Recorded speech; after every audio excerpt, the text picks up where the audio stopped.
Welcome, listeners and viewers.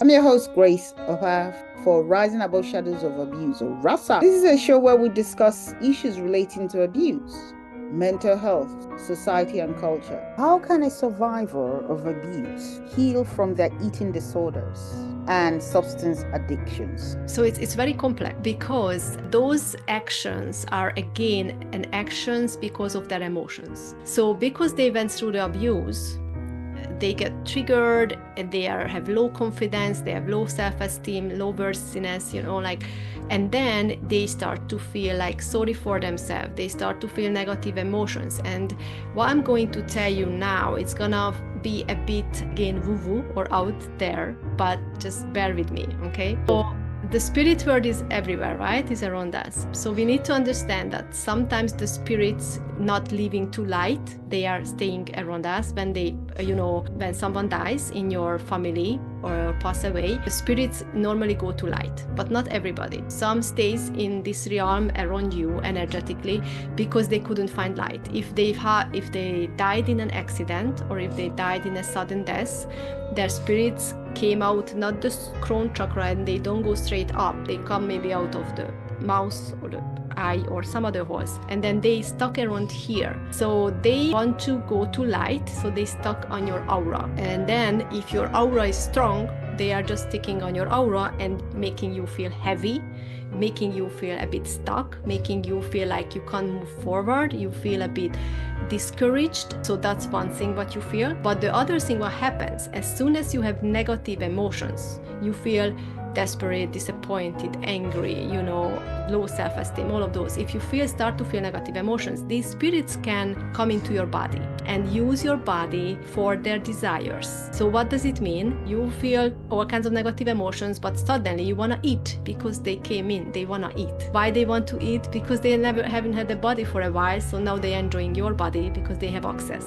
So because you allowed them to enter with your negative emotion, they start to eat and you eat, obviously. And the same for the substance abuse and addictions is you are in low vibration, you are in negative emotion, your aura is breaking. These spirits come in using your body for their desires. There is a certain ways to keep it away. There is a certain way to send them to the light so they don't bother you. You start feeling much better. You start feeling back to your energy, back to your power. I'm sure if you're praying, because you said you're praying a lot, you also pray for your ancestors, spirits. So I realized when I was meditating and doing these kind of sessions with people who prayed a lot, we felt like there is less energetic movements around us. And when I was praying, I was doing the release with people of the spirits, helping them to release the spirits from their environment who never prayed. I was having session with those people. I felt extremely heavy energy in the room after the release because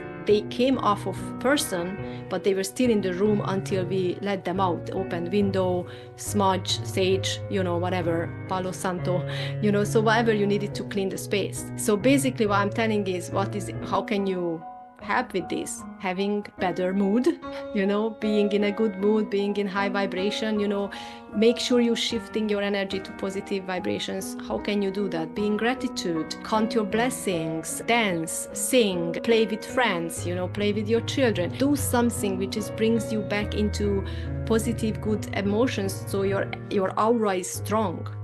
That's one thing. The other thing that you can do is basically make sure that you pray for your ancestors, spirits. You pray for them to go to light. I don't believe in praying to ancestors. I believe in praying to Jesus, praying to God. No, I mean praying to God. No, that's what I want to say. Pray to God to help these spirits to go to light. That's what I'm saying. So that is praying to God to take away the evil spirits that those people. I wouldn't call them evil. I wouldn't say that. They are your ancestors. Come on. They need help. So you can tell that, dear God, please open the light or accept my ancestors or show them the way because they are lost, show them the way to go to light and tell them, thank you ancestors for being here, but you need to go to light because it's better for you and better for me. So please go. Let's put it this. Let me put it in a better way. Pray, Lord, I cancel by the power and the blood of Jesus these negative forces. Let's put it like that. Is that okay? Anyway, so you said when you were sharing now that you felt heaviness for people who were not praying.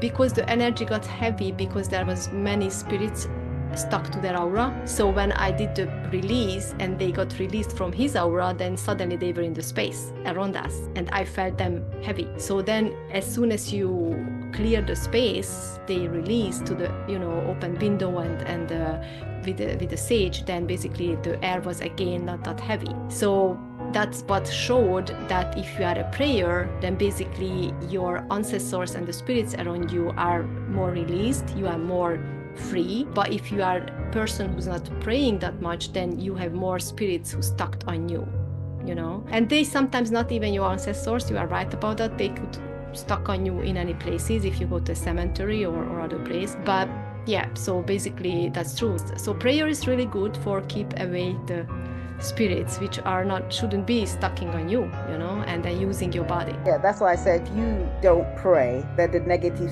forces will be stuck on you. Yeah, exactly. That's why I said, okay, when you said no ancestors, I said, okay, negative forces. Yeah, you are right about that there is sometimes ancestors, sometimes other spirits as well. Yeah. If you want more on this topic, kindly send an email to risingaboveshadowsofabuse@gmail.com. Thank you.